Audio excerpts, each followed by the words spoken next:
Жамбылда футболдан әуесқойлар арасындағы чемпионат мәресіне жетті. Өңірімізде алғаш рет ұйымдастырылған жарысқа 17 команда қатысқан.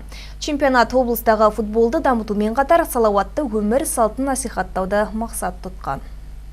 Айдан аса уақытқа созылған бәсекеде барлық командалар тартысты ойын өнегін көрсеткен еді. Алақты сынға Талас ауданы мен Касфосфат командалар жолдаманы жеңіп алған болатын. Орталық стадионда өткен қос команда ойынның жеңімпазы пенальти арқылы анықталды. Касфосфат командасы басым түсіп жеңіске жетті. Бірінші орыннан үмітті болған тартысты ойын көрсете білген Талас командасының ойыншылары осы сынды жарыстар жиі өтіп тұрса дейді. Осы додада жеңуге және бірінші орын алуға келіп отырмыз.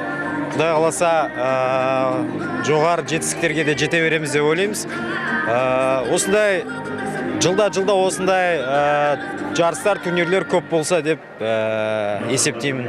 Аймақ басшысы Асқар Мырзахметов арнайы келіп жеңімпаздарды құттықтады. Айта кетейік, ұйымдастырушылар жарысты дәстүрлі түрде өткізіп тұруға ниетті. Тіпті келер жылы жүлде қоры бұдан да көп болатындығын тілге тиек етті. Ал бұл спорттық сайыста үздік атанған Касфосфат командасы кубокпен қатар 3 миллион теңгені қанжығаларына байлады. Шоқан Несіпбек, Лесіпбек Әбдіжапар, 77 Ньюс.